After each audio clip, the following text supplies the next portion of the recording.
Welcome to Frequently Speaking. This is your host, Max Wellness. Now, here on this podcast, we're going to start to break down words that we speak outwardly and how their vibrations create what we frequently see. Now, in today's episode, we're going to delve into embodied elders serving the tea. All right, thank you guys for tuning in to Frequently Speaking. We are here with the BK Bruja, aka Ginger, aka the Miss Lady from the southeast of the northwest, all directions. We Here. are coming in talking and dropping some knowledge about the idea of community, what this actually means, what it means internally, how does it look collectively, and also the subtle energies that we can shift and change within ourselves so that we can become more unified in that. So I'm going to introduce Miss Ginger here just a little bit, and then I'm going to let her go into everything that she is and even more, because I still am exploring this wonderfulness that she is. We actually met through a class that we were taking outside of this, um, but everything was super resonant, and she has a lot of work in what she does throughout her purpose, which is a lot of etherical, grounded, ancestral healing, really. And it's comes from this driven passion, and yes, it's the Aries most likely. It's like this passion that comes out of a standing in your purpose and not necessarily holding a healing aspect of this is a perpetual narrative that we're holding and something like that, but coming from a more empowered state of what is really real to truth and how you really gonna speak that. And I feel personally that's why I'm like, this is what's connected in my mind. That's where the BK come from. Because it's like that Brooklyn energy of like, this is your spirit. This is your healing. Like, stand up in it. You don't have to be a victim. You don't have to be, thinking like, oh, my wounds. And that's the type of energy that she carries with her, and even in that, like, it is definitely healing and it's so supporting just for this divine masculine here. So we wanted to bring this topic and this theme because we both have been picking up from the collective. But I'm also gonna let her share a little bit more about what she's been doing, um, where she came from, where she's at right now, and where she's going. So without further ado, come on in, Miss Ginger, aka BK Bruja, and tell the Here. people what you Yeah. about. Here. What's up? What's up? So I am the BK Bruja Labs. People know me as the BK Bruja. Some people call me Bruja. Ginger B. I have a lot of different aliases, but that just speaks to all the lifetimes I've had. So I would just say they're all overlapping in this lifetime, and I'm cool with it because each one embodies a part of different parts of myself. I'm a shaman, Akashic Records practitioner and reader, psychic Mm, medium. So, people be like, do you talk to dead people for a living? Yes, not in the way that you think. But yes, definitely, being able to interact with the spiritual realm and also being a physical person in the real world, right? Because we still live in a body and we're doing things in this lifetime. And so um, just knowing the spiritual journey has been following me, and I tried to run away from it. But when you're this person who does this work for real, and it's not about the cloud or oh, people know my name. No, I really want to help people heal because you can have heaven on earth, and it starts with embodying that, right? So as within, as without, so below, up above, all that stuff. I always never quote things the right way, but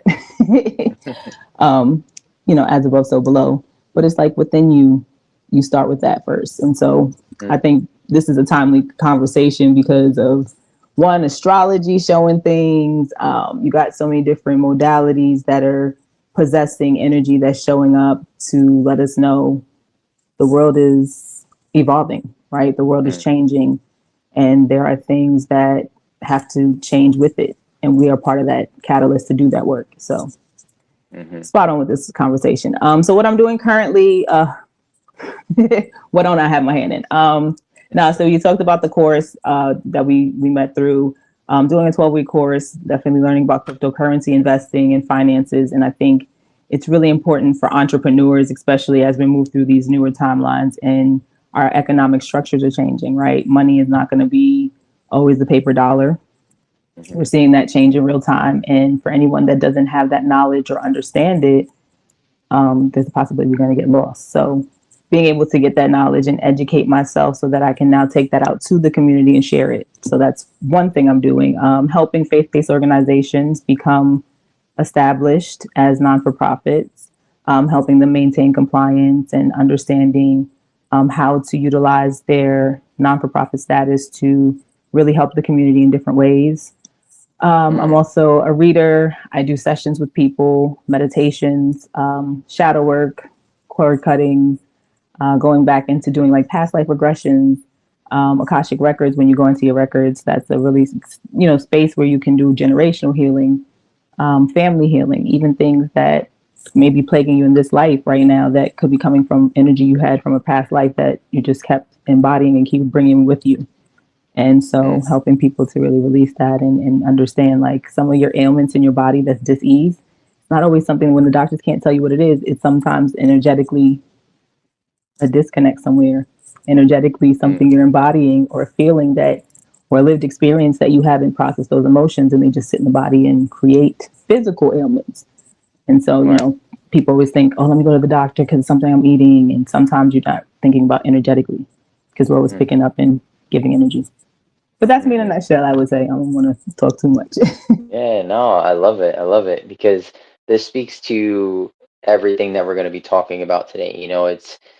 It's kind of seeing that relationship from that outside world, like you said, is, as above, so below, and as within, as without. It's this relationship. And just like you said, like doctors can be practitioners, or I dare not call them healers, examiners of the physical realm, and the physical body.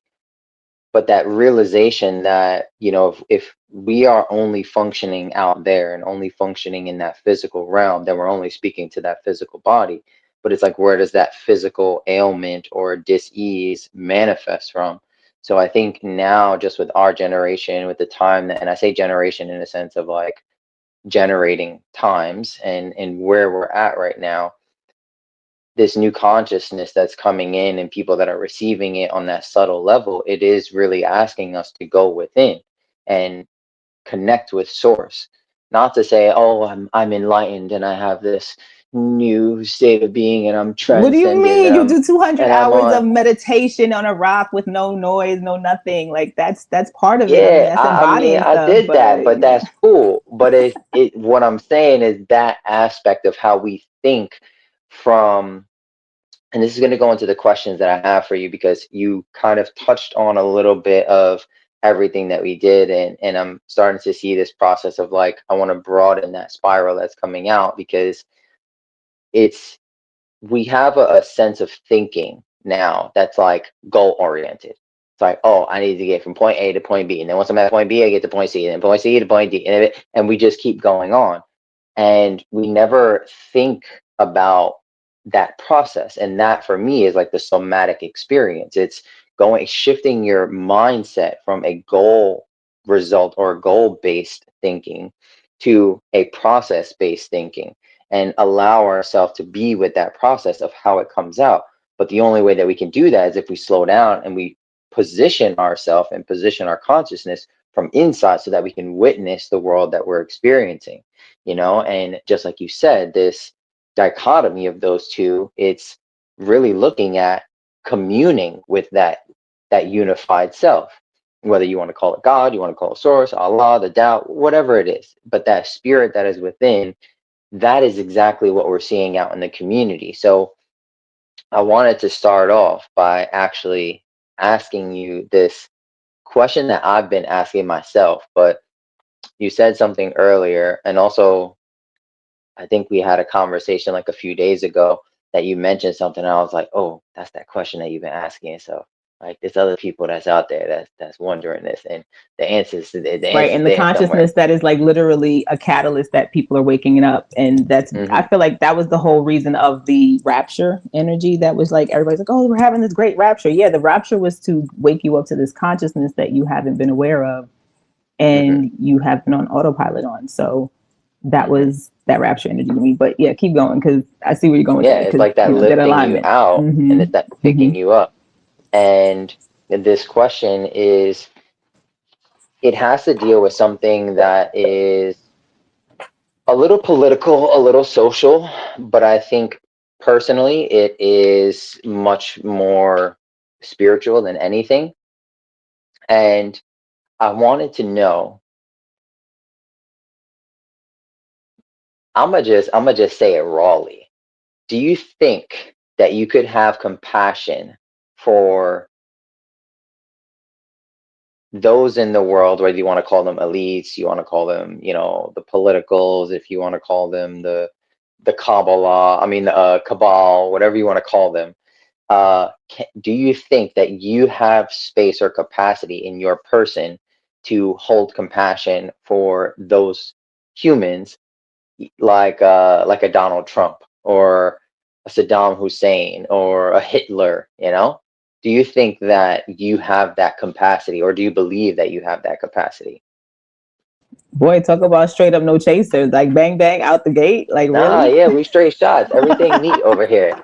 Nah, I No was just like, ice. okay, so what we're gonna talk about, we're gonna ease into. It's like, so do you have compassion for those who who are ruling the free world? Like, yeah, that's I would say, if you are operating from unconditional love and you really understand what unconditional love truly embodies, Hmm. then you'd have to have compassion for everyone at some point in place, right? Because there's something about unconditional love that creates this desire and this path of exploring, where do we have this alignment, right? Where do we relate to one another, where it's like, oh, okay, I can understand you, you understand me, and then meeting people that motivate you to move in certain directions, right? And or Hmm. not, right? Because you spoke a lot about, embodying the physical and not necessarily embodying the spiritual. And as you were talking, it just made me think about, like you said, that energy of a balance, right? Having that balance. And I think when it comes to these people who are lead in cabal and all of these things that we talk about and that we know are being disclosed more and more every day,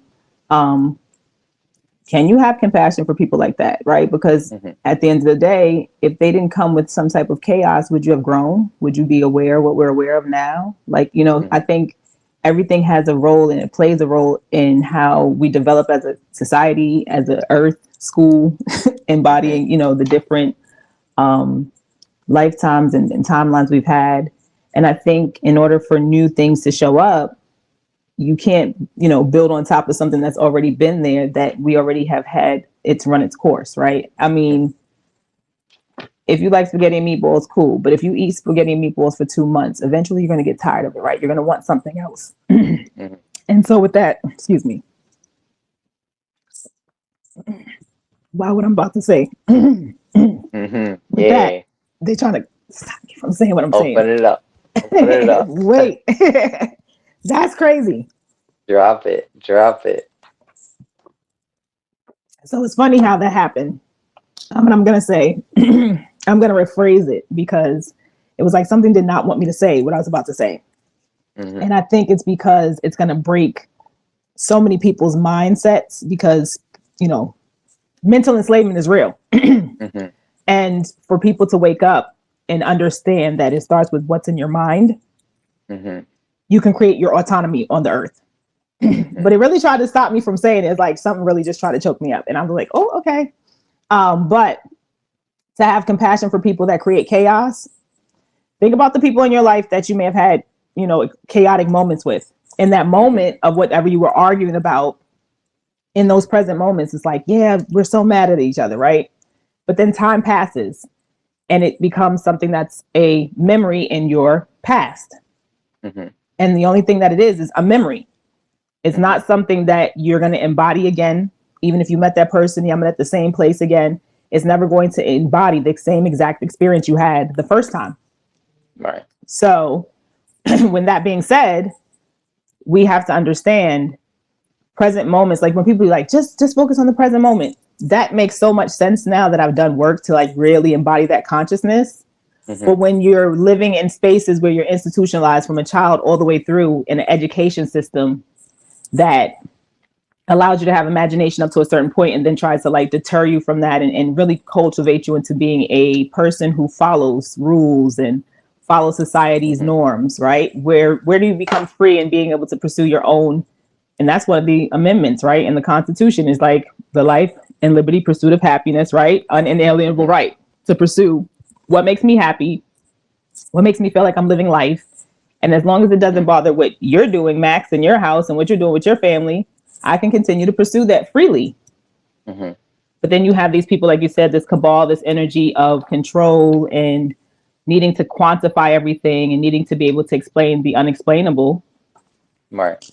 I do kind of have compassion for you because, damn, you can't even see the other side of the balance of the things that do exist that are unexplainable, the supernatural that happens and happens Right. often, and create spaces for people to live their divine purpose in this lifetime and live and embody heaven on earth now. Right. And what does that Right. look like for each 100%. person? Yes. Yes. And I'm so glad that you went into it with the depth that you did, and went around it and kind of like captured it in this net, because it is very much that thing, and I think this is something where people speak about, community, and they speak about creating their community, and it's what I start to see is so much separation. You're creating more separation in trying to manifest this thing. And in that, that's not necessarily God. That's not unification. It's just a manifestation of another separation that you feel within yourself. And you feel this fractured aspect of yourself. And you're just trying to fit in to find this comfort in this little small area, rather than coming into your center and living authentically and like planting from there and creating that. Because that same compassion, like you said, for these people that bring chaos, it is the same aspect of yourself. But I don't personally believe that as a society that has been hurt and so wounded by our conditions, our mindset. And I'm only speaking about the American mindset. And I'm not going to say Western, because that also perpetuates this colonial mindset that we are in the West relative to London or Britain or the UK, whatever you want to say, this regime. I'm going to say America, because this is Turtle Island. Like this is America. This is where we're from. But this American mindset, because I see in also a lot of Americans come out of this community and go to places like Mexico, Costa Rica, Colombia, and all these different places, and you keep that mindset and you bring that dis-ease to that place, and it starts to colonialize that place, and So I that don't know if you separation remember happens. when Trump became president, how many Americans were moving to like Mexico and places like that. Hmm. And I remember a couple of like around the time when this was like people were like, I'm leaving America, I'm going to Canada, I'm going to Mexico. Yeah, And I I was one of them. remember I moved to Costa Rica for 3 years. well, okay, so cool. But listen, okay, and I'm glad you said that because I had read some articles about how in Mexico, the residents of Mexico were like, no, send them back, like deport them back to America because Americans have a certain way of living and a lifestyle that they embody that they wanted to continue living in Mexico, that Mexico's culture and what they're used to every day and how they move around wasn't conducive to what Americans were used to, right? And so Right. here you come, and this goes back to, like you said, colonialism, right? Like this is present day. All the stories we used to hear in our history books about, oh, they came and conquered lands, and it's literally the same thing. Instead of using boats, Hmm. now we got planes, and people using trains and automobiles, however, whatever. And apparently, we can walk from here to other countries. I haven't tried it yet, Hmm. but I've heard some Yeah, like stories. a pilgrimage. Right? Exactly. Trekking like the nomads, because that's been a history of ours too. But there's the people in Mexico were complaining because uh, Americans were asking for a certain type of coffee, right, or a certain type of Right. food that they wanted to eat that Mexico doesn't produce, and so they Hmm. wanted them to import it. And so Mexico was like, it's taking away from businesses here that serve, traditional meals of Mexican culture in Mexico, because Americans were now needing people to influx here, and they were starting to create American businesses in Mexico that they could get the things Right. and desires that they, are used to. But you're changing Right. a whole culture that didn't ask Right. for you to And come over here, yes. didn't And this ask is for what I you was to, coming around to in that mm-hmm. sense of community. It's if we're unable to focus on, like you were talking about, the shadow work, if you're unable to focus on this shadow aspect of yourself and truly, you know, uproot yourself and plant yourself in a place like Mexico, like Costa Rica, like Bolivia, like Peru, all of these other places, and truly allow the land and the Mother Earth and the culture to heal you in that way, it takes a level of surrendering and an openness of compassion. And I'm saying compassion in the sense of, frequently speaking, like this is, we're always talking about how you say things and what is the frequency of that. And you might have an idea of what community means to you, but if you take that idea and you bring it somewhere else, then you're gonna keep perpetuating that same idea and that same belief system. And that is the same exact thing as colonialization. They believed one thing over here in this part of the world, came to America, and then pushed that belief on somebody else. So what makes you different, and this is the real aha, is that if you can't have compassion for a person like Donald Trump, for a person like Bill Gates or Bernie Madoff or whoever you think that you hate or you dislike or you are not like, or the world would be a better place without them, that is an aspect of you because you're perpetuating the same idea.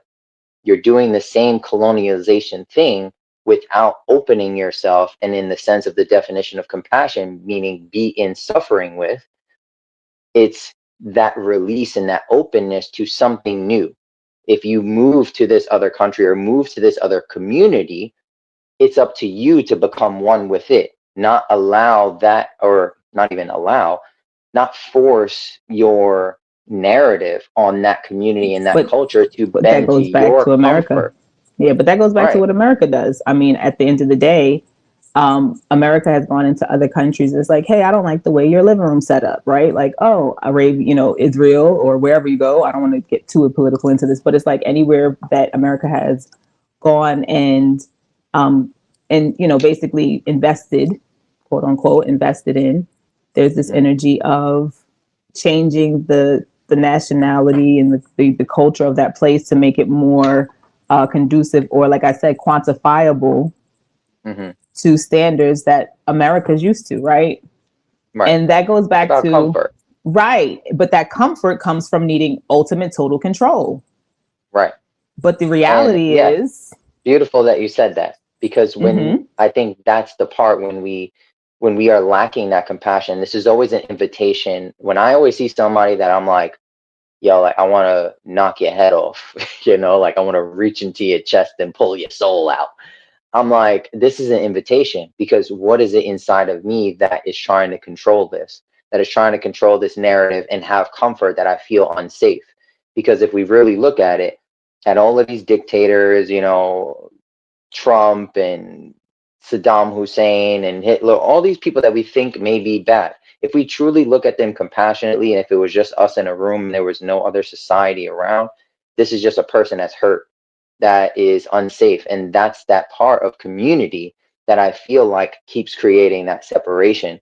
And it's a part of ourselves where can we ask ourselves, what is truly, and this is also my question to you, what is truly the word community? Like, what does that actually mean? Like when I ask you, what does honesty mean? You can say like, oh, it means, telling the truth every time. Or, when somebody says, does this look ugly? I be like, yeah, I'm radically honest, like whatever you're going to say. But also for me, when I look at that, when I look at characteristics that are deep within inside of us, I think that there can be sometimes some misidentification about what comes up, because we live in a world of so much noise. And I know that we keep using that frame or like that identity of like, this is an American thing, but truly it's not, because the true Americans were not like this. well, It's it's a that we human came thing. I in think with it's a this. humanity thing, and it's an evolution of humanity to the point that we've gotten to where we are, right? Because humans are I are think, I are think, are I think it's creatures a of sickness. habit, but I we think it's, also, you think it's a but I sickness? don't, Okay, I wait, think it's hold a on. sickness. I think it's consumerism. And the ism meaning like anything dealing with the mindset. Because there Okay. were also people that were here in America, actual America, Turtle Island. There were also people in South America that are humans, but they didn't think that way. It's not until somebody came in and planted this seed in their mind and they started to, consumerism, capitalism, all these, when you see a word that has ism on the end as a suffix, that means a condition of the mind. It's a way of Right. thinking. And And I so, think that's the part that people take with them. So when you have this idea of what community is, and then you go to, let's say, Costa Rica, and you start creating that same community, you're just creating a soft, safe bubble so that you can control. Because if you go into the jungle and you sleep on the floor for a couple months, like that's too much for you. But that's That is, community too. but The you're people not in Costa pushing your Rica, edge. right? But in Costa Right. Rica, that is their embodiment of community there, right? And so, Right. to what you're saying, I think, and this is why I think the work that myself and what you do as well when it comes to this spirituality and practitioner and healer and being able to stand in the space for people who you go to the 9 to 5 job, right? But there's also a side of you that is also spiritual, right? You are a spirit living in a human body. I had found this Epstein interview, and we all know the files and everything is out here, and it's like 3.5 million bajillion gazillion pages of some stuff, and they're digging up plots and all this, to find the information. But with all of that, it's just this energy where he spoke on quantifying things and needing to do that. And it was just, listening to him, I said, the only thing I keep hearing is when I don't have the awareness to question what is unfamiliar to me, I have to control it. I have to be able to quantify it, right? And so it makes me think about when it comes to working with clients and helping them when they're dealing with certain traumas and things like that, and also wanting to facilitate creating a community, right? Because I know we've had this conversation before about like just being able to hear certain downloads or dreams you have where you're given foretold things that are supposed to happen in your life, in your timeline. At some point in your life, you're going to do certain things, right? And so I remember hearing early on, like, you're going to do community this lifetime. Don't think you're not. And it's like, listen, I'm about to go live on this mountain, me and like 2 horses, my kids in a tent. And I'm just going to live in this nomadic life and just forget about people because, like you said, there's so many things that are creating division with people. And there's so much more of this, like, oh, we're a community. But then you see people talking about each other or, you see certain people who say they're friends, like friends setting each other up and going to different countries and unaliving their friends. Like we are at a point where, and I can see why you say it's a disease because it's some type of embodiment of something you've lived, right? And sometimes we take on energetic embodiment of lived experiences or traumas or things generationally, and also just in our current lifetime that can create deficits, right? Or create emotions that are not necessarily always happy. And then you got a system or a society that's like, everybody should always be happy and positive. We're always supposed to be happy. I was like, that toxic positivity doesn't work when right now I'm angry and I need to be able to have a space or a container where I can express and release this anger in a way that is healthy. And it allows me to express an emotion that in this moment I have to embody it and like release it, because if I don't and I bottle it, it's going to be something that now is a past energy still sitting in the back of my chest and my mind and in my body in different parts of me. And now I'm having a new experience in the present moment that I may have, thought about in the future that I wanted to have in the future. And I'm having this present moment. And rather than be able to experience that present moment for what it is, my past shit comes up. Right. And now I'm recreating something that was from my past. But in this present moment, I have an opportunity to create such a different narrative, such a different experience. And I can't do that because I'm sitting with something that I'm embodying from something that already happened. And I can't go back and change it. Yeah. Right. And So I think that just in that last part that you said, that is kind of that mindset that a lot of people have. And like you were saying about a lot of the work that we do, for me, I know personally, I'm an alchemist. Like that's all I'm going to show you. I'm going to show you how this process is, and we can observe what tools that you have to do that so that you can change that mindset thinking of, I can't change that, when you can.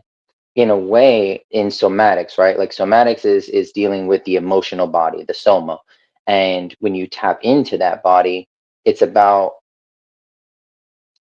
being so I want to tie 2 things that you said. And you said this awareness of like that Epstein was talking about quantifying and stuff like that, that measuring, for people that don't know what quantifying is, it's basically like science. Like if I can't measure it and it's outside the measurement, then it doesn't exist. I can only, if I can measure it, then that's what it is, and that keeps us in the and physical how many body. of us think and operate from that every single day, but then they'll have Right. something supernatural happen and can't explain that, but it happened. But you Right. try to say like, and you won't even acknowledge that it happened. It's like, what? That didn't happen. It's like, now Yeah. on the inside, somewhere in your body, it's like, she lying. Why did you Yeah. lie? Why did you And tell that, that and lie it's, when but you it's, know that happened? it's that conversation that our spirit is having with us on that subtle level to speak us out of that mindset that we have, but in a sense of consumerism, in a sense of capitalism, in a sense of scientism, all of these things, when we're trying to quantify it, it's only going to keep us in that physical body. So in a somatic session, what we really do is create more vocabulary for you to have those conversations with that. I don't want to say intuition because that sounds a little bit too, Don't act it's like not you, the etheric. woo words, because the woo words are not going to be woo anymore. They're going to be Well, no, no, mainstream. no. It's not that. It's that I want to actually identify it for what it truly is. And Mm-hmm. because it's also the emotion as well. It's not only just your intuition, and there's a difference between the two. And I think it's more about just the subtle conversation that we can have with your mind, with your body, with your spirit, with the collective. And I think that sometimes is what people are doing when they create a community that's only for, soccer players, or only for trans, or only for melanated folks, or only for Mexicans, and you just create more separatism. And that is the separatism mindset when you create that separation.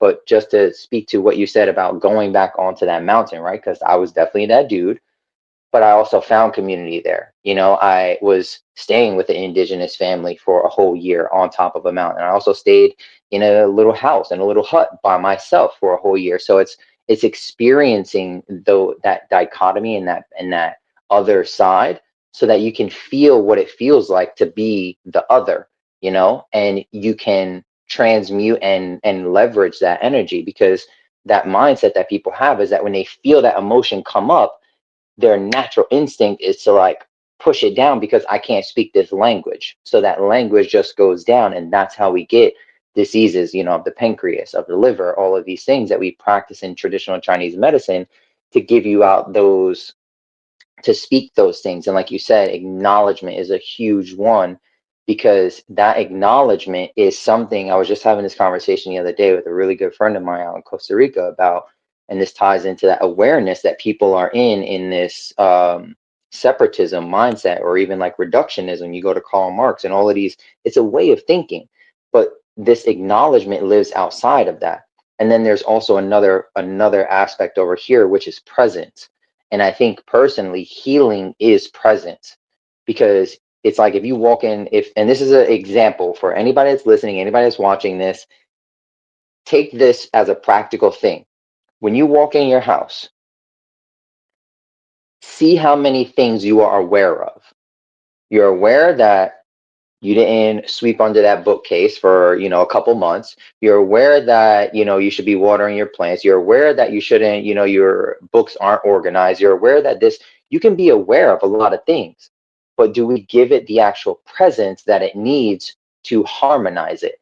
And I think that's the part of acknowledgement, is that when an emotion comes up, I can be aware that I'm angry or that I'm frustrated or whatever. But if I don't have the capability, if I believe that I'm powerless to express my anger, if I never went boxing, or I never punched somebody in the face before in a ring where it's like, it's a contained In other environment. words, healthy outlets to deal with those things, because a Yeah. lot of us, but then you got to think what you just said to that. And I'm just going to say, as you were speaking, there'll be some downloads that come through and certain things, but as you were speaking to, and I don't want you to lose your point. So just make Hmm. sure you're holding where you're I got at. it. But I'm on. you just said something to that need to like be able to have that space to deal with that emotion and be able to do Hmm. it in a way that is safe, and it is an environment that holds space for you to do that, right? So boxing is one of them, right? Or karate or self-defense, whatever you end up Hmm. learning. Even with people who had like situations when you were a kid and you got bullied, right?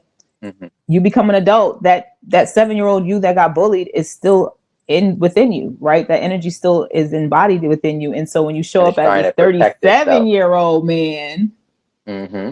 and somebody at work says something to you where it pushes on something that 7-year-old you remembers, 37-year-old you goes back to being 7-year-old you, Hmm. and now you're having a boytrum, right? I call them Yeah. boytrums, it is what it is, but right. Fair And now enough. you I got like two that. people, I'm saying, two dudes now, like, yo, we about to scrap, we about to do this. And this is where we get Hmm. a lot of the and I don't want to just use like one specific, group of people, but black on black crime and all this other thing, Yeah. like all the things that we've heard because of these spaces where we have lost our ability to, like, there was a time where elders were who you came to when you had a dispute, right? Mm-hmm. Because your elders knew 100%. you, they knew your family, they knew you was a knucklehead since you was 5, and you don't listen to nobody. But they also knew whoever you had the dispute with over here, that their family and their lineage and who they are, and they would Right. do things to embody, creating a space to resolve conflict and harm, and giving Yeah. that space. And not for nothing, like we used to be in spaces where, like I grew up where we slap box, right? But Mm-hmm. if I was living in another place, culturally, me slapboxing with a man, or playing with family and things and being a tomboy, I would have been Mm-hmm. outcast. They would have threw me out. Mm-hmm. I'd have probably died by now if I was in another culture, right? Mm-hmm. But grateful I got to grow up where I got to grow up. However, that Yeah. experience speaks to, like you said, what does community mean for you? Like, so for me, slapboxing is something I did. But if I go to, let's say, the Middle East, somewhere where women are seen in a certain light and they're supposed to dress a certain way and be a certain way, I Mm-hmm. would be, I can't come out there and be like, yo, let's slap, you know what I'm saying? Like, I Yeah. can't be Right. Brooklyn in the Middle East because that Right. doesn't apply. I mean, I Right. could, but would it Yeah, would it but be it's in, that in a surrendering and benefit? that receiving, right? It's that surrendering to that community. And I'm glad that you brought the elders in, because that is also a key part of community, is having that anchor, having a neutral space where this person can speak knowledge into you, and they also create that space. And I think that is a lot of what somatics is about. It's creating space in our body, and I see it so many times with people's, their posture like this, and they're folding into themselves, and it's just you protecting yourself energetically. You have a lot of things on your back, like it shows up like that, and these are what the elders speak about, and you can see that, when a person walks around like this, they have a lot more confidence, and because they're more open, their aura is a lot more open, and it creates that space. It's because you create space within yourself. But just like we were talking about community, it's that communication with unity. We always have a unity within ourselves, and a oneness, but we've been driven so far away from that with these different mindsets of how we think, and what community is, and just like you were saying with us as melanated folks, right? That acknowledgement, like I said, like we're aware that slavery happened, we're aware that the Jim Crow laws existed, we're aware that hanging and uh let's say mutilation and degradation and all of these things happened to our ancestors. But like this stuff gets stored in our cells and in our emotion, and that's what our cells are. It's like little hard drives of emotion, and that gets passed down. But how do we create space for that so that we can live that way? Because it's just the same way as we experience our lifetime like this. And because we're repeating patterns, it may not be our patterns. It may be something that is trying to harmonize itself. Like when you're playing a guitar, it's tuning the strings. You can play the whole song, but if one or two strings is out of harmony or is out of tune, it's not going to sound the same. So that's what somatics really does. And I think that's what happens in community now, is because we're so aware of these things, but we lack that acknowledgement, that we never really reach the presence to what is that actually, and like you said, with these boy trums or whatever, it's like a little boy that is hurt and bullied and Girl all of trims these do things, happen and too. felt. I'm not, don't discredit, because girl trims No, happen no, no. too, I'm and just, yeah. I'm I'm also just just saying, because speaking both in the happen. masculine sense, I get right? it, but Because I'm of just the saying, because analogy girl, that I'm and I about just to want to form. acknowledge that too, because sometimes that those labels will be like, well, yeah, she said boy trims, I ain't hear girl trims, so no, it happens to both Right, sides of the right. spectrum. So just Yeah. in speaking to that, and I would say, um, I love what you said about elders and being able to embody certain acknowledgments, and even like you said with somatic healing, seeing people's dis-ease and living in their body. And I think it goes back to doing breath work with people and seeing how people breathe, and Hmm. thinking about the experience of being born in a hospital versus like natural live births that are so less medically infringed Constraint. upon, Yeah. right? And just the things that happen, and just how they like wake the baby up and all that. And so it's like your Hmm. first encounters of breathing even sometimes will embody a dis-ease or just disconnect. And so what I wanted to say to what you were saying about our cells, these mini cells that within us that are showing up, and this ties into what the topic is, and embodying the elders, the spiritual Mm-hmm. T as the embodied elders. And it goes back to the generations of ancestors, right? You have 7 on your father's side and 7 on your mother's side. And DNA wise, you guys share an energetic bloodline, right? We talk about bloodlines, but within that, there's strains of DNA that are energetic, like you said, little cells that have knowledge and information that are within your DNA line. So that's why if you go to, like, you meet a family and all of a sudden you see, yeah, the mother, the grandmother, the daughter, everybody's been a nurse. It's like, well, Mm-hmm. how did y'all become nurses? It's like, oh, I don't know. I just wanted to become a nurse. No, DNA wise and generationally wise, that bloodline have always been nurses or nurturers, and that has been the theme throughout their Mm-hmm. lifetimes, and that just goes through each generation. So the same way you can have embodiments of like certain aspects of work, Mm-hmm. certain ways we deal with conflict, Mm-hmm. come down a generational line, right? And then we So have wait, when you say environmental and embodiment, socially. right? Go ahead. When you say embodiment, if I'm a person that struggles with that, or have challenges with that, about really truly embodying it, and I'm looking to also, we speak about, the mindset and the dis-ease and all of those things. If I'm that person that I'm experiencing these things, I keep experiencing, like going back to my ex, or like having these triggers or all of these things, and I'm looking to shift that mindset, and I'm looking to reach that embodiment. What does embodiment truly mean to you? It goes back to being able to find awareness, right? Because when you can, and I keep hearing, this is okay, so I'm just keep hearing, bringing awareness. When we can question things versus just taking it as is, or um, just being aware of different things and an aspect of how you're dealing with and embodying just your day to day. Because there Mm-hmm. is something that happens where being able to be aware, I think, allows you to see truth clearer than Mm-hmm. when and there's so many labels and things, and this is such an onion that you just wanted to step into the lion's den. I swear, Listen, you just be. I'm not even going that deep, because the things that you're I saying, I'm know, like, we could because we don't definitely go have that deeper, much but let's time, but keep it's it right like, here. I know, because But I I think mean, because it's less it's an about awareness time, though. but also for the listeners and the Mm-hmm. people that are tuning in now, right? If we look at it on that spectrum, and a person is just getting out of that, and they're wanting, and they have that desire to shift, they don't know how to become aware. Like, for me, awareness means there's an activity of, where am I? That's how I define awareness. If I say, okay, if I walk in my house, I can feel like, yo, I haven't cleaned that corner, or like I feel the feng shui of like how the energy's moving in the house. I could have just cleaned, like last week, Right, but but there's I also might that feel like, awareness, and then you have free will, right? So you can have, so it's like, okay, perfect example what you said. You know that it's Sunday, you doing laundry, whatever, and you go out with friends and y'all go out to the bar, whatever, you're hanging out. Not saying like friends, like you just go out to dinner, you're hanging out, and everybody's like, yeah, let's go back to your house. We're having a great conversation. We want to finish it and we want to come back to your house. Oh, mhm, okay, yeah. And it's like, damn, I shouldn't have said yes, because right now I know I got laundry sitting on my couch in the living mhm, room. I know I mhm, didn't finish, organizing the mail on the table. So things are not in a space for me to really host people. mhm.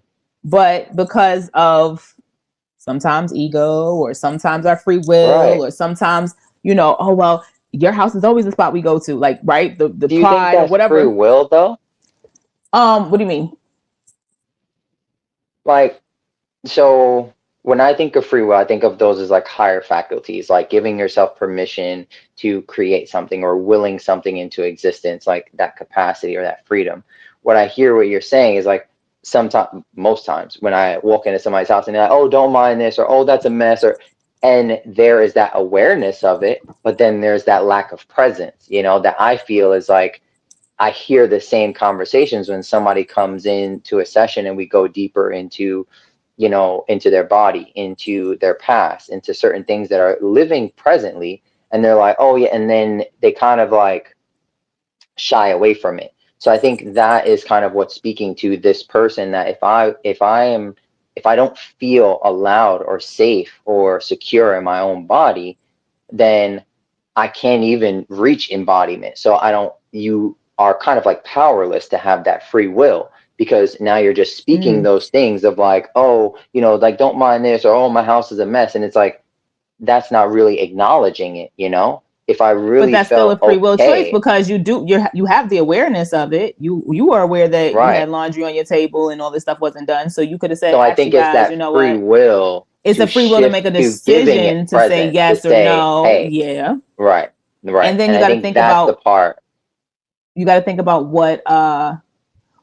what influences that free will, because there's Yes. things that Okay. influence your free will Yes. and like even with you saying about the creation piece, right? There's something that influences your free will to even want to go to that space of creating. But there's Mm-hmm. that other, and this goes back to, like, I say this about love too, because like there's unconditional love and there's conditional love, right? There's spectrums to each of emotion or embodiment that we talk about when we talk about words or emotions or energy in Mm-hmm. motion. And it has an actual like thing that we use oracally that we describe it as, right? Because words describe Mm-hmm. things and help us to identify. And so it's just something about that ability to have free will to, you knew, you were aware of that, but you still Mm-hmm. chose to have people over when you knew it right now might not have been a good time. But what was the Right. influence that made you free willingly be like, oh yeah, let's do it? Well, it could have been Mm-hmm. like, oh, it stroked my ego, it made me feel good that everybody just finds my house as the place they want to come to. And I Mm-hmm. enjoy entertaining people and I enjoy being sociable, right? So Right. if I'm the space that everybody wants to come to and they find my space that's like this space that they want to come to, but it only feels like that when you have the awareness to create that space in that way. And that Mm-hmm. Sunday, your space wasn't created that way because you got clothes and mail and you Right. was in the middle of cleaning up, but you went out to do something with some people because you enjoy doing that. But then it's like you knew you weren't in the space to entertain, and then it's like, oh, don't mind that. But that awareness will show up in your free will, subconsciously still saying to you, hey, you still got that pile of clothes over there. Mm-hmm. And that's why people do the disclaimer. Right. Because the disclaimer is now your free will Yeah. and your subconscious saying, girl, you need to clean that up. But the conscious is like, shut up, like, put a lid on that. Like Right. literally having And that that's the internal battle. confusing part. That's the confusing part for me, is that separation that we have, is that we can normally in our day to day, and for me that shows up as integrity. Like, if I'm a person that is like, I 100% identify or subscribe to being integral, because the same things I'm doing behind the scenes, the same thing I'm gonna do in front of your face, you know what I'm saying? Like, and that's how I'm gonna show up. And there's not gonna be no disclaimer, there's gonna be full acceptance, because I have that acceptance. But So there's some what you people were that saying they is have that, integrity and they don't define it that way, right? Their right, and definition this of is what I'm integrity may be saying, something totally different. that thought process of just what you were saying is, how have we been influenced? If you have, and let's come back a little bit to that sense of community, right? When you think of these elites, they are thinking of their community, they are thinking of their community thriving, their community surviving. We see it from the other side, but they are influencing us, we're not influencing them, because we haven't stepped into that power. So there is those aspects of that identity of us giving our power away to these things to give to influence us. So when those people, But like you technically, it said, is are all influencing your them as friends. well, though, because you got to think about it. Even if you, so I always say this thing, and it goes back to something I learned in a space where accountability and integrity are huge, and like identifying and unpacking that. And something you just said is that we're influencing them, No, but no, they're influencing us. they're influencing us, but we're influencing them too, because you got to think about it. What was so prominent about the civil rights movement, right? Hmm. That created a moment of compare and contrast, because you said a Hmm. dichotomy, and I call it the compare and contrast, because I like to break it down for those who be like, what, I can't understand words, right? But because we got to make sure we keep it in that balance, because I like to Hmm. keep both sides of both spectrums, because when you can break it down to a point of almost a 7-year-old understanding it, right, from that reasoning place, it makes it easier to digest it, and also help to build a new thought pattern or new Hmm. influence that can help you think differently and say, hey, wait a minute, I've been doing this all my life. And this new Hmm. thought came in my mind that maybe if I do this instead, I might get a different result. Hmm. Right. So those in power, we do influence them as well, because there's so many things happening right now Hmm. that we're aware like with all the stuff going on with ICE, right? We got all these things happening. We have mayors and politicians, people who are supposedly in power, who right now are saying they don't have enough power to stop these agents from coming into their cities and states. But then they come in and something happens and it's devastating to that community. It shakes that community, but people are not taking certain actions to really push the needle, right? They're going through the systems of how we've been taught. Well, you go through putting a petition together and you get signatures and you do this and you go online, like literally conditioning and being influenced that there's a process, there's a system, there's bureaucratic systems that are in place to do certain things. When the reality is, back in the civil rights movement era, they had those same kind of systems and they were unfair. Mm-hmm. And these people organized, not, send out a message like we about to go protest tomorrow because this is unfair. And that's the key, though. They organized outside of that system. And this is what I'm starting to notice, is that just like we were talking about that community, when you organize your own energy and you come from that space, I'm thinking of influence in the sense of like influenza. It's like a sickness, it's like if somebody's sick around me and they sneeze, like for me, I'm like, bro, like I'm good. Like I could shake your hand, I could be around sick little kids, like I'm good because I trust in my immune system. I've been doing the things that are organizing outside of that system, so I don't function that way. Now, if you have somebody that is consistently worried and then you're gonna keep getting sick. You're gonna keep getting influenced. So that's what I mean by they're not really influenced by us, because they're not think. You think Donald Trump is thinking about you all day, like all the negative shit that you've been saying, But the or me's all those ICE day that's agents are sitting thinking here about are that? being influenced, but the me all day, and they're making rules and regulations that benefit their community, and it doesn't benefit Right. my community. It does technically. If I don't go and be like, go knock on Donald Trump's door, like, hey, I know you did this for your community, but it really f's up my what I got going on over here with my people and my gang. So I'm gonna need you to stop that. We're still influencing it, because there's also no and I don't want to say go get up and get your pitchfork and go outside with your pitchfork and like they do in Shrek and all that, because that's also what people have been saying, is like as they're protesting, they're realizing that you have people that are antagonizing them, that they almost want them to revolt. And people are aware of the feeling and the influence, trying to influence their free will to revolt, because if they revolt, they feel like, oh, if you do that, we already have in place, because that's one of the things ICE is worried about, Precisely. is us And that's the revolting. control. That's the Right. control of the community. And when you don't have that unification in yourself to trust and have that sustainability, that okay, I'm going to organize outside of this. And when I say, let me clarify that. When I say that we're not influencing them, I'm saying that in the mindset.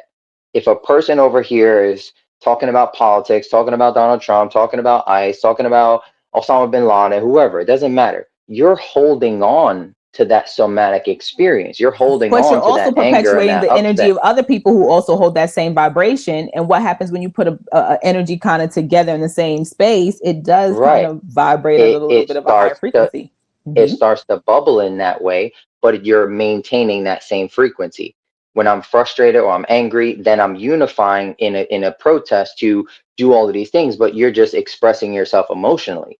When I go to other countries, people look at us and like, well, they look at me when I'm in there with them and they're like, why do y'all do that? Like, why do y'all, let's take, for example, Black Lives Matter, right?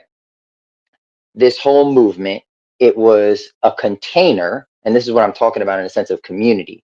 Community is a container, but we can all come to this space because it's Black Lives Matter. So we labeled this container so that we can all go in there and express our frustrations, but that hasn't changed much of anything. It hasn't changed the system because it was trying to penetrate that system.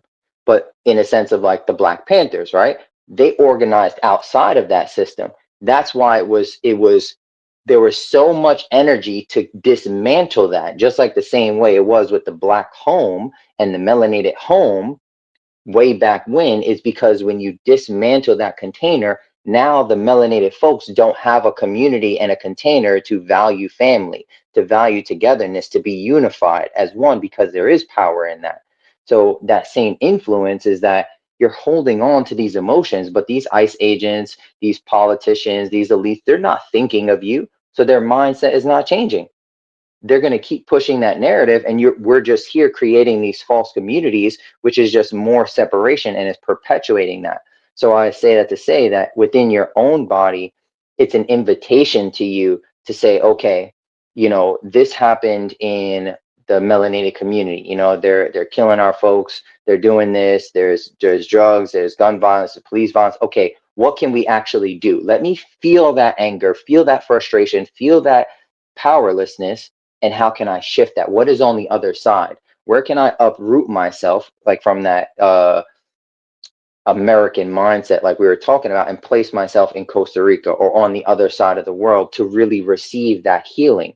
Where do I give that presence to what is on the outside of that influence and say, okay, actually, what our people need is organization. Actually, what our people need is actually freedom rights. We need to learn the law. We need to learn how we can claim back our Second Amendment rights of bearing arms. And once we start doing that, then those things will actually be influenced, because then they become powerless.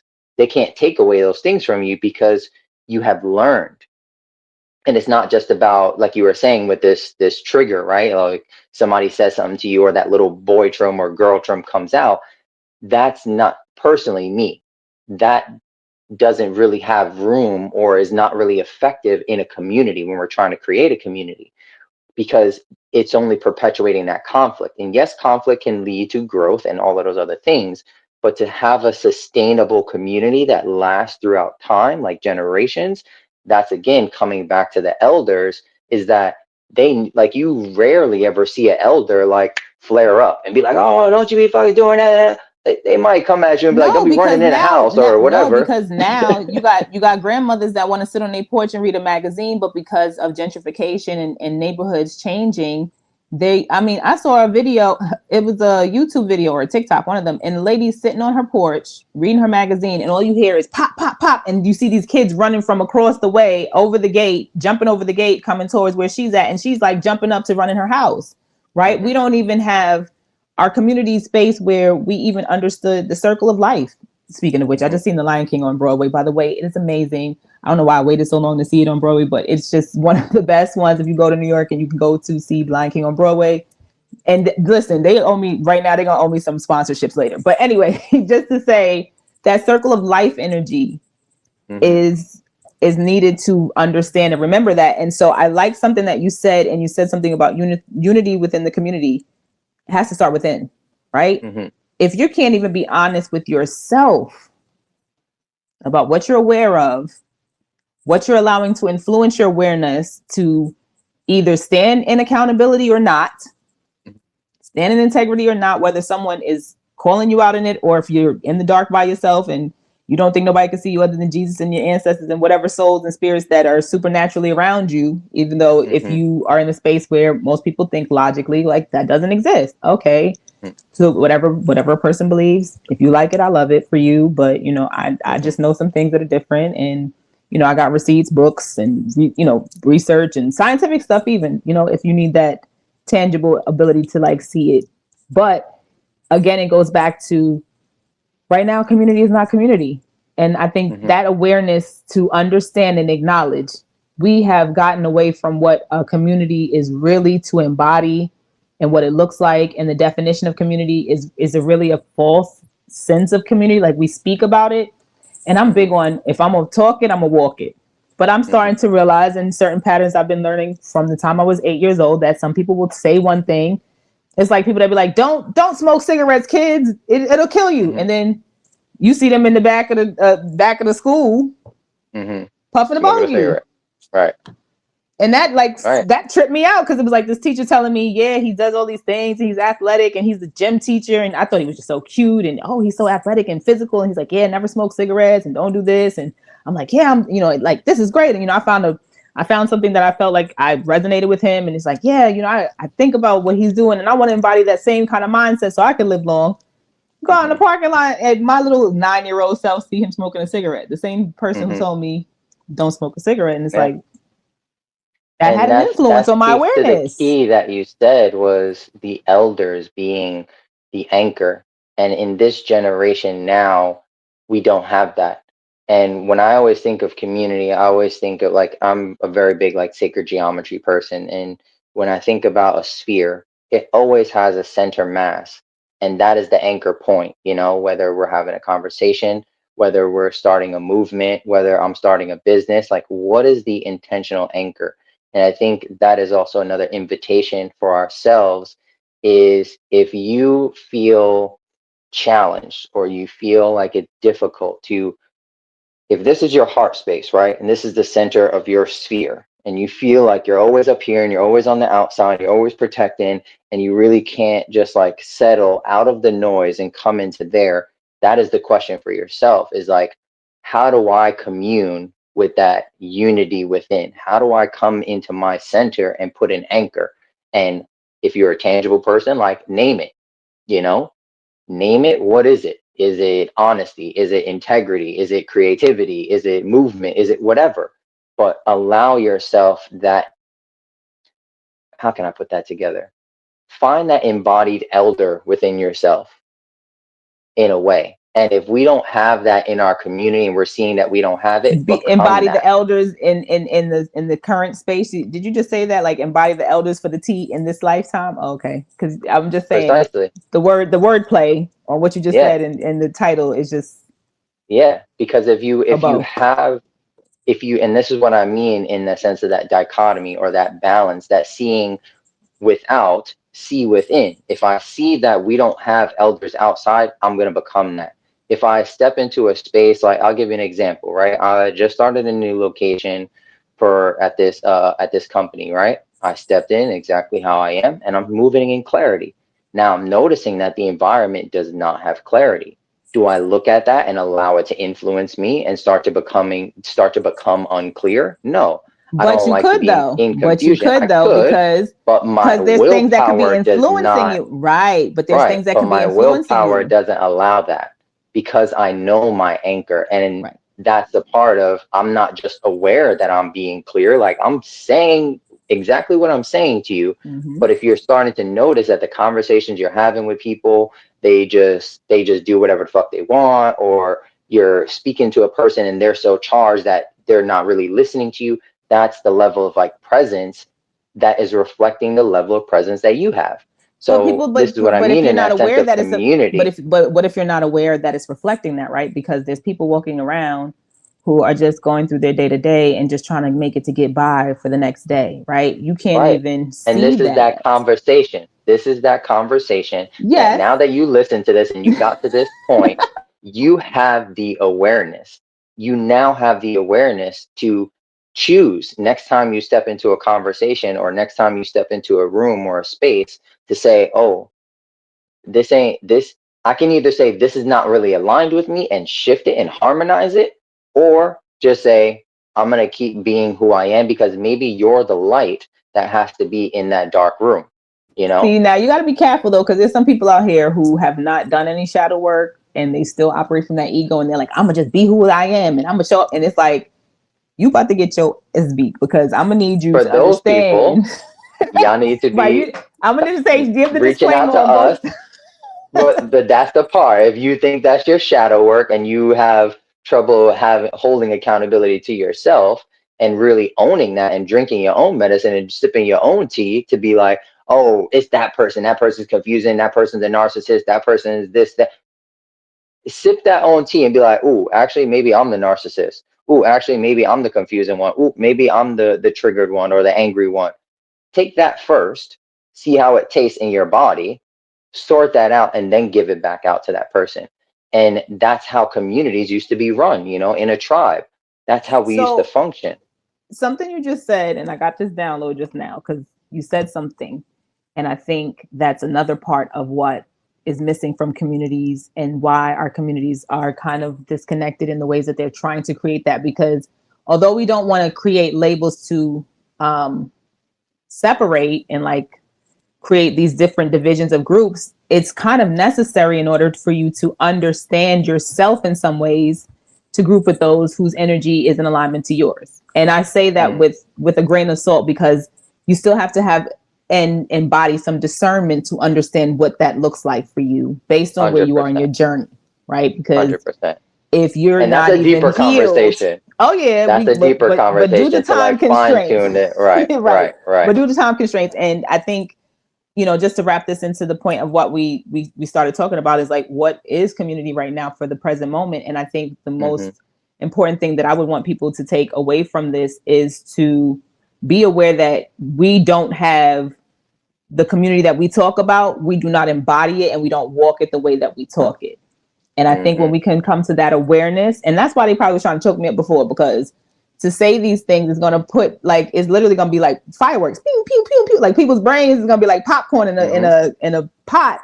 It's going to start cooking, and people are starting to become conscious of this, because if you are not in that space and you're like, I'm gonna show up as me, but you showing up and you burning down the houses and tower moments, and you taking the Mm-hmm. dishes off the table with you and the tablecloth that they done set up this nice beautiful dinner, and you're creating Mm-hmm. chaos where you're going.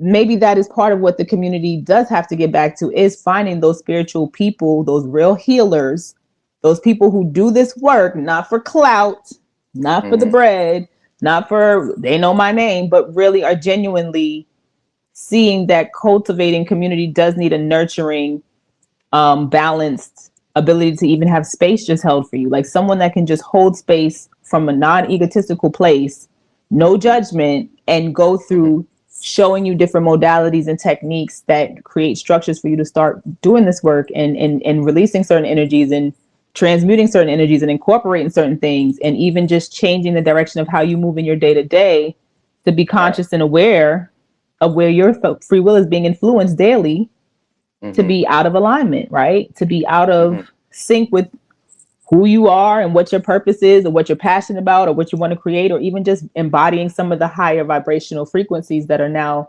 coming back online and that are showing Yeah. up, because we are now preparing a space for those things to be embodied, where Mm-hmm. for some time now we've lost that. We've lost Yeah. that ability to do that and keep that balance. Um, Yeah. so if we And can I think be that's a huge accountable in that aspect way. of community. Right. That's a huge aspect of community when we can actually be honest with ourselves that, oh shit, like I'm actually putting that out. And now I can have this, like you said, this awareness of this person that is next to me, and reach out for help and say, oh, okay, you know what? Hey, this person, and allow myself to surrender, allow myself to slow down, and allow myself, and that's co-regulation. And I think that is a major thing that one happens like in our, in our sessions that we cultivate, and whether it be somatics, whether it be massage, movement, whatever the case is, we find a place of resonance. But to take that, and when we come into that with that honesty and say, hey, like I don't have this right now, this person has that, and let me receive that. Allow yourself to receive, and like truly surrender into that and really bring it in, rather than coming into that and saying like, oh well, I want them to make the same coffee, and start, colonizing the place to make you feel comfortable. It's like, be in that discomfort to really say like, oh shit, like, I don't really feel good about this, and I don't really know, like drop some knowledge and receive that. And I think that is that communal thing, is because when you get next to somebody that harmonizes you closer to finding yourself, then you can, I don't see it as separation. I see it as like solidarity. You, like that little dot kind of like moves over here, and then you have a little connection, and then you show that to somebody else, because you start to influence the spaces that you walk into. And I feel like that starts to magnetize out into community, because as we all come together, like I can have all of my fingers that are separate, but as soon as I ball them into a fist, that's something different, because if we slap And boxing, that, it's and open there's something hand. in But here if we that start doing anchors it, this, right? it's a little different, right? And something you said, finding the anchor, right? Finding the anchor. So Yeah, there's that ability to find awareness, but then also finding what can be that grounding point for you. Because for you, even being for someone like, because I mean, there's, and think about it, like even those who are like so spiritual, there's spiritual psychosis that shows up for those people that don't embody their physical aspects of day to day. Like, oh, I'm just so spiritual, I just manifest money, but you ain't put no faith. You got faith in everything is money, love just and light. it's just gonna come to me. And it's like, but you ain't go outside and fill out a job application, because until it comes, you still got to pay these Right, bills and the lights are gonna get turned off. So let's not be delusional.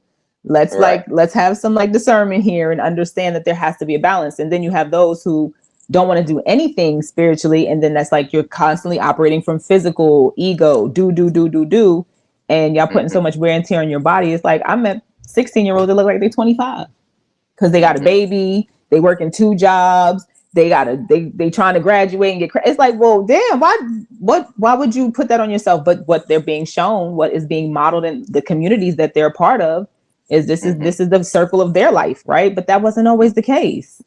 Mm-hmm. The life Yeah. circle for certain people, and I think we have to think about like environmental influences, yes. And I know you're saying, we don't influence those who are in power, but we do in a way when we don't utilize our freedom and our autonomy to know I'm a free being and this is infringing upon my ability to look for the life and liberty and pursuit of happiness for myself and my Mm-hmm. community and my family. And so, yes, being a politician, you got to be able to be in a community space where you can now represent your community in the way that they talk in that community, right? Because politicians is a Mm-hmm. community itself. Everybody has Mm-hmm. pockets of communities. It's just how do we find our way to be able to speak that language and be able to speak and advocate for your community, but also not infringe on someone else's power, but find a way to balance. And I think we've gotten Right. away from that and have gotten more into this physical aspect of I got to be able to tangibly quantify, hold power Right. and energy and use people to push my mission so I could sit back and kick my feet up.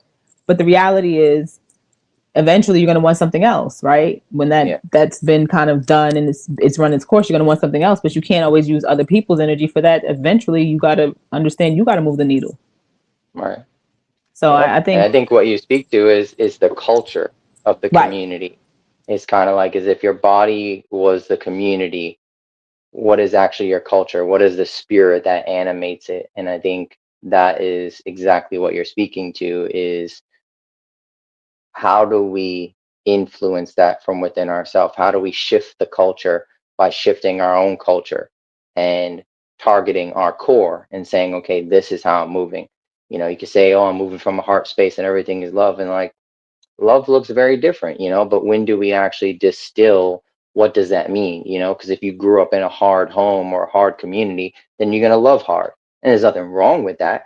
It's your mindset of how you're judging it. And can you also open to kind, sweet, forgiving love and merciful love and things like that? And And that love can be like confrontational at points in time too, because yeah. when you love somebody, you know that they have potential to grow or they can be better than who they were. And so confronting someone when you know it's like, hey, you need to lose 200 pounds and you still eating these pork rinds, and you know you're not Pocky. supposed to eat that, right? Like, Right. it's just like it's still that awareness and like like you said, that ability to really reinforce what is it that I embody? What is it that I say I show up in and that I say Mm-hmm. I model, or and like you said, the culture of it. And I think there's such a big piece on that culture that we're gonna have to come back to that for sure because Yes. We're going to do another one on whoo culture man, that's and, a and whole nother discernment rabbit hole. and discernment. Yeah, discernment is Yeah. a big one. And discernment, like discernment to be the villain in people's stories. I remember be like, oh, I don't want to say that because they're gonna say I'm mean and I'm Mm-hmm. saying something, but it's like, no, that's the raw truth. And Yeah. sometimes And it's like also you Pharrell judge it, it's said, self-judgment. the truth will set you free, but first it'll piss you off, right? So Right. I didn't realize that's basically what I was doing. I was telling you the truth, but it was so raw, it felt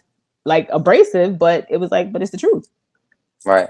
I mean, Because not to say I I think didn't. a lot of people in our own communities and within ourselves, and this is again communicating with that unity within, when you hold on to a truth for so long, it's a human thing, like you said, it's this humanism. But our gift, I believe, as being humans and what we're taught here in this school is to actually let go of things.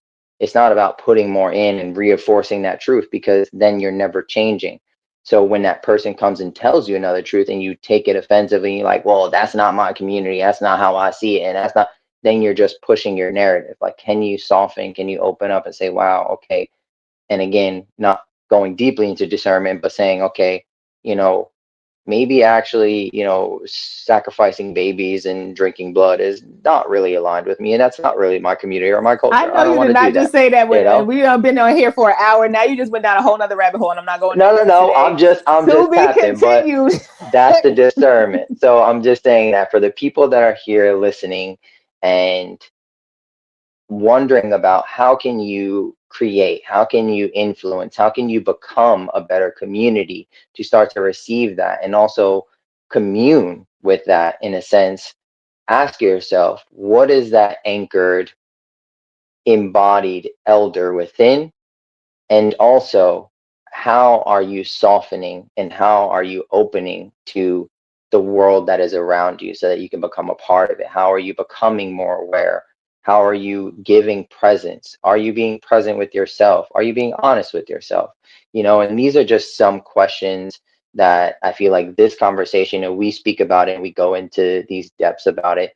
But this is just also an invitation to you that if you're listening, these are those things that you can look out into the world and see a war that's happening on the other side of the country or the other side of the world, have awareness of it, but also give it presence. You know, like when you wake up and you just pray for yourself, also pray for those as well. Like those vibrations, those things are being sent out there and it is influencing, but you're also carrying it and you are a vessel to carry it out in every action that you have daily. You know, and this is something that, again, like Bruja also speaks about and also empowers people to tap into that and also carry it. It's also an embodiment that, you know, I also alchemize for people just to find that center, you know, really truly find it and break some of those truths that, you know, when we were little kids and drinking milk and pizza at 11 in the morning, you know, in school, like that one day was a truth, That's but how, that is not listen, your I'm gonna just truth say I'm now. grateful I survived those days because I got a story about how Yeah. I used to put my grapes, like pour the milk, the chocolate milk over the grapes. I don't know what that did to it, but it was like, it made the Yo, grapes taste better. It made them that's taste better. wild. But it has That's to, I think it has to do with something like chemical properties type stuff. I don't know. We're not gonna get into it, sure, but sure. but to your point, you know, like we've lived through some things that sometimes, and that's another thing, like we live in a society that's constantly 30-second microwavable, always moving, Mm-hmm, that when you don't take that time to even slow down, mm-hmm, you can't even, you know, like really be in gratitude. Just like I survived 11 a.m. pizza and chocolate milk and all the things, and I'm here mm-hmm, still in my right mind, and I'm still able to, you know, cultivate a place and space for me to not only just live and get by, but we're no longer in survival mode. Like there is an absolutely. energy and a vibration of thriving and success and bringing more of abundance into fruition. But it's like you have to dismantle some of the things that are now falling away, right? Because Mm-hmm, some things have, they run their cycle, they run their course. I mean, we all have that. Like even with relationships, right? Every couple of years, you and your spouse may go through things, but you got to come back together. That's why people rededicate themselves after a certain amount of time, right? Because mm-hmm, there's cycles that things go through, and so mm-hmm, it just goes back to that same framework of finding that place where, okay, the cycle has done its course. What next? And a mm-hmm. lot of times you can't even think about what's next because your past is still sitting with you presently, telling you Right, don't do that because last time you did that, you know, you almost died. We can't do that. Like, right, what? If you don't go out here and speak publicly because you have something that will activate others and be a public speaker or whoever you are and show up in that embodiment and stand in that, then you're not able to help those that are looking for your frequency, your right. vibration, You're right? And blocking your so, own blessing. yep. And I And how think many of that us are speaks doing to, that? right. And I think that speaks to just claiming our power and what we actually wanted to talk about in this conversation, which was that unity. And it's also, it's your tea, it's your time, your energy, and your attention, you know. And sometimes you need to pour out your tea because you got sediment at the bottom. And you need to pour yourself another cup and allow God to pour into you, allow spirit to pour into you, allow your people to pour into you, and sip your own tea first before you give it to somebody else and out there in the world. So yeah, just with that being said, like I thank you, Ginger B, BK, Bruja, for tapping in. I thank all of you guys for listening and tuning in with us through all of this. And it is always my wish and always my prayer that you take these words that are on frequently speaking and the message that is here and allow it to sink into your own consciousness, your own depth, so that you can carry it into the world and you can start to become that influence and start to become that community that we speak of, and we start to walk in that embodiment and that purpose. So I just want to end things with, how can people reach you? How can people tap into the Akashic Records? How can they open up a Oh session with man, you? you know, I'm on social media. I do have Hipsy, so you can book readings there. I do office hours, usually Thursday, Fridays, and Saturdays. That's my way of connecting with the community through doing readings on there. So you can do recorded readings, you can do one-on-one live readings, and I also go live every so often just to kind of give an energy forecast for people to have like Mm, cliff notes to deal with what's going on and just how we can, in an astrological way, also apply what's happening and just be aware of certain things. right. And then I'm on Instagram, Facebook, the BK Bruja Laughs, TikTok. I do show parts of my journey, and Mm, um, my social media is more so like just what would I wanted to see or things that would be helpful when I was going through my spiritual journey and trying to run away from it and just taking time and years of just prolonging what I inevitably had to come back to anyway, mm-hmm, and doing this work and being the one in my family, right? Because we talk about the black swan or the black sheep and that mm-hmm, energy, and having to just accept, hey, that's who you are, accept that this is where you're embodying this, and how even just everything that you hear when you go through the checklist of black sheep becomes the one that saves the world. Okay, mm-hmm. you were too loud, or you had too much energy, or all the things that you were told as a kid growing up, that having Too to go much. back and just saying, okay, that's what people were telling me, but that was their way of trying to keep me safe. And Mm-hmm, sometimes we play life safe, and that's all we're doing, is just playing life safe. There's nothing mm-hmm, outside of that you get, is that you're just playing it safe. So mm, definitely reach out. I do meditations. I also have a clubhouse called Magic School, because my goal is to really make Magic School a real thing, for us, by us, FUBU. Like, think mm-hmm, different world meets the Bill Cosby energy of when they had the Cosby Show, but just like bringing that wholesomeness back, being able to just commune with our people, because yes, we're spiritual, but we also have sides of us that need to embody the human part, right? mm-hmm, I'm not saying I go out and twerk everywhere, but yes, I do dance and have fun, but also there's a spiritual side to me as a shaman. And so even navigating, getting back to that life, right? Because being a shaman in different lifetimes meant something totally different. In this mm-hmm, lifetime, apparently we got bills and we like nice things, and you don't live at the mm-hmm. edge, and don't nobody come take care of you. You got to take care of everybody else. It's like, what about me? No, nobody. Right. Okay. So, but yes, find me on social Beautiful. media, and just thank you for having this space and, the dialogue, because I think, one, I can't believe that they tried to choke me up. I kind of want to go back and watch that again, like just to see when that entered, because that came out of the blue. Um, Right. and it just makes me think about how we really have to be able to embody our voice Mm-hmm, and speak that truth. mm-hmm. So, but Yeah, yeah, it's I'm like good. seeing that thing come from inside out and how we can have those physical constrictions come up. So, yeah, if you guys resonated with this, if there was anything that you wanted to follow up or ask any questions, drop a comment. Don't forget to like, subscribe, do all the sharing, all the good things. And if you are looking to reach out and correspond with either myself or Ginger B, you can always drop a comment and we'll make sure it aligns. But I thank you guys for tuning in again. This was such a beautiful space. Thank you. May this space be closed with protection, light, love, compassion. May it radiate into all of our souls so that may we become more one. May that we become more whole and walk that path. Ashe, ashe, ashe. If you like this episode and would like to explore more perspectives like this with me, as we get a bit more intimate and intricate look into our internal vibrations, be sure to tune in to next week's episode and subscribe for more. Until then, keep frequently speaking what you frequently see.